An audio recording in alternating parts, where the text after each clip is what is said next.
Are you about to watch this video and you're not liked and subscribed to it? Like the video, please. Just go down. It's right there. It's right there. I did. I hit it. I hit it.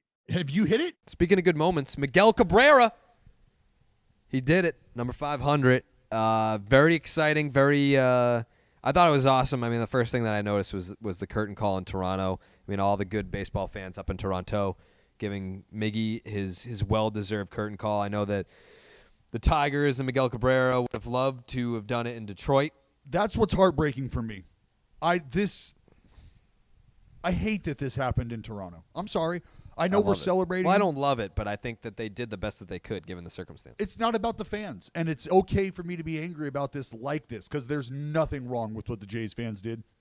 I don't know that another fan base, maybe aside from the Marlins, give him that kind of love. I would like to think so because baseball fans in general understand and appreciate moments like this. So it's not taking away from any other fan base. We should absolutely applaud the Jays fan base for doing what they did and showing Miguel the respect that they did. That's awesome. And honestly, it's that kind of reception. One of the reasons why you play the game, Jared, is your own fans are going to fall in love with you just because you're wearing their colors. But to have an impact on the game to the extent that Miggy has, where it really wasn't going to matter where he hit it, he was going to be loved and he was going to be celebrated, that's awesome. But I really wanted it to be for the Tigers fans, simply because they haven't had what they thought they would get with Miggy there.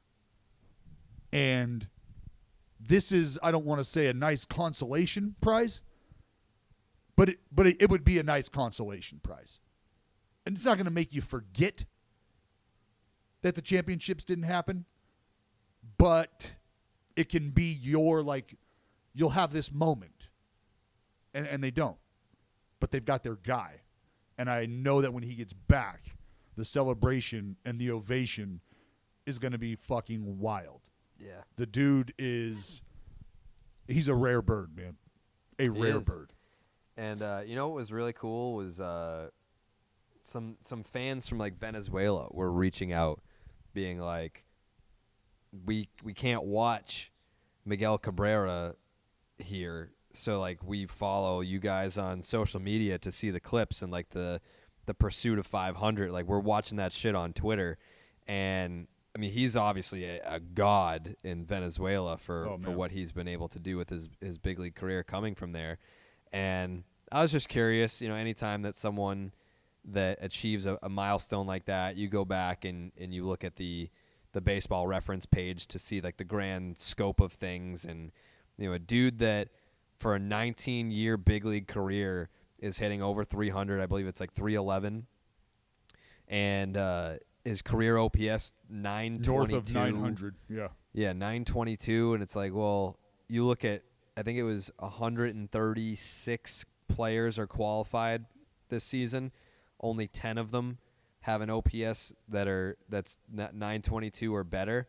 And this dude's been doing it for almost 2 decades now. For an entire career.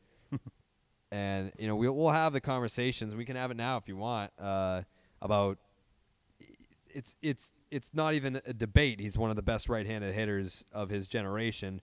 Where does he fall in the debate between Pujols, Cabrera, I know Trout's it's a different generation with Trout. Those conversations though, Jared, those conversations can be different. And I believe if you're going to have the conversations, you have to have them with a certain level of respect and a certain level of understanding that what I'm about to say isn't comparing production and isn't comparing value of a player. That's because that stuff can be argued, but ultimately there's facts, there's numbers, right? And if I have 1 home run and you have none, well, I have more home runs than you, and you can call me the home run hitter between the two, and blah, blah, blah, blah, blah. It feels like a shot against Alex Cora.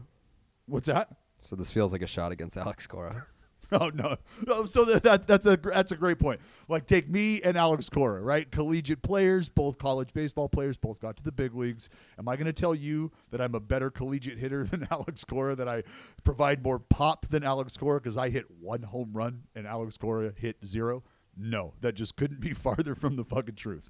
So I feel like you try to make that case. Oh, I will absolutely make that case to him. AC knows who's got the fucking big bat. Don't ever fucking sleep on it. But Miggy, dude, like, there's just feels. There's vibes to guys, okay? And stature, physical stature, has something to do with it. Sometimes it's just skill set. Like Dustin Pedroia could step in the box, you could feel that little motherfucker just because you know he's got bat to ball. Miggy, the presence, not only physical, but the bat to ball, very aware of it. The bat to ball's the power. He was getting 2 pitches, and still to this day. I mean, the dude, let's not forget, hit a ball out, first game of the fucking year, into the face of a blizzard. Okay? Out to right field. And it was a ball down and in. And that's patented Miguel Cabrera. From the time he was 19 years old, this dude's been getting to high velo shit inside outing it out of the ballpark. That's just a type of threat that other hitters maybe didn't present.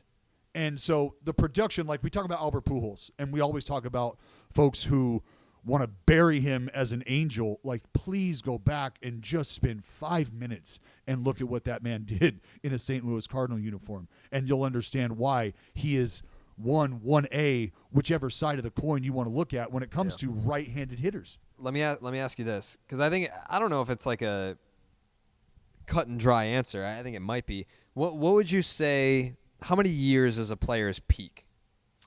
Like, this is what I think will start to separate guys, and it is their sustained peaks, because we hear about the 7-year, right?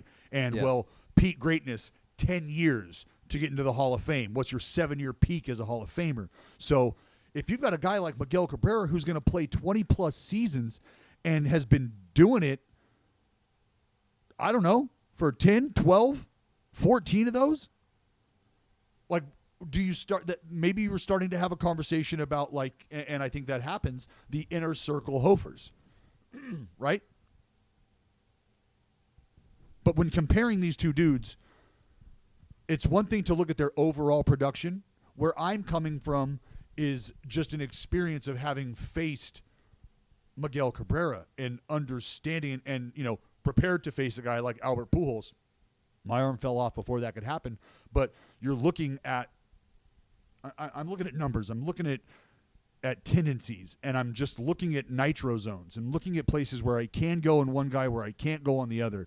And, you know, Albert Pujols, what makes Albert so great and has made him so great for a long time is his ability to cut his swing down, his ability to drive the ball the other way in run scoring opportunity scenarios, and also pummel you when necessary. Make it hurt. He could do it all. Miggy could do that too. All right, and then maybe you're having conversations about some of the guys he was surrounded by, as opposed to some of the guys that Albert was. You can go a multitude of ways with this. I just want people to really appreciate what Miggy has been. And I said this in a tweet, like, the swing of Albert Pujols, the swing of Miguel Cabrera, the firing position, the balance, that is stuff that's going to be studied for generations. And you don't just fall bass backwards into being that type of hitter, into being that kind of player. So he's going to have 3,000 knocks. He'll get there. He's got 500-plus homers now. I mean, what more can you say about Miguel Cabrera and how it started and how it's going? I mean, it's almost like you can just post the same photo of Miggy. How it started? Smashing balls out of the park, World Series, 19 years old. How it ended? Smashing balls through the fucking teeth of a blizzard, opening day, pitches that nobody else even has business getting to. He's hitting out to the opposite field. Nobody that they can actually fucking see. That's how it's still going. Yeah. Yeah.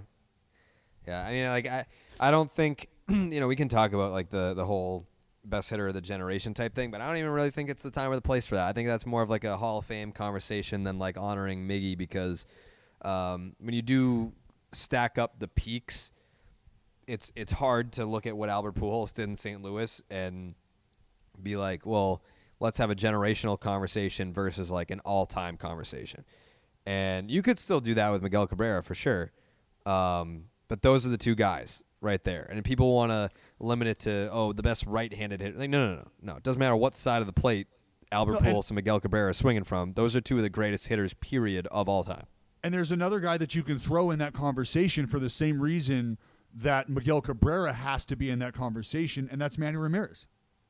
Yeah.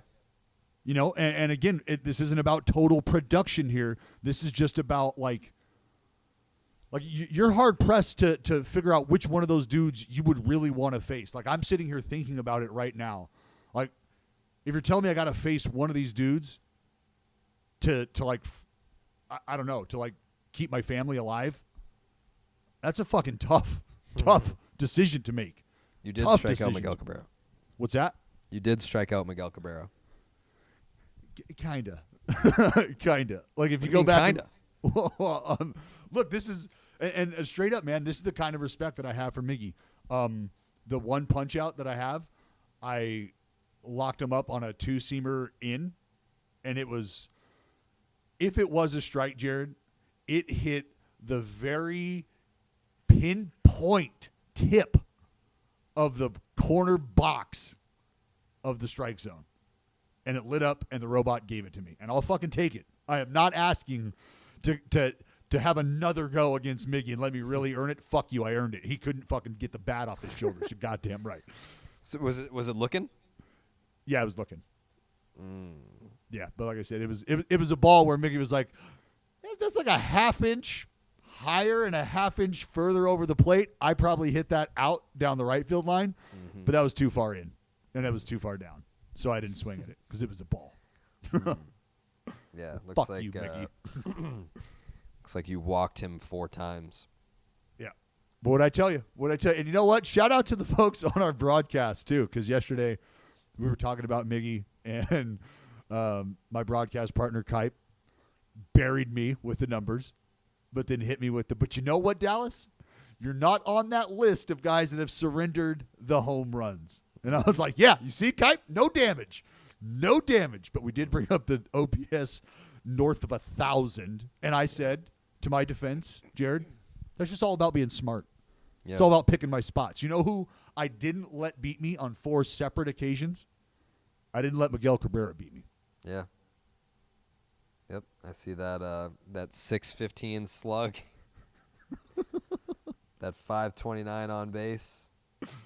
Yep.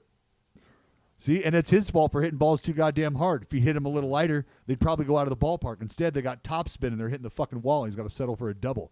Yeah. Dummy.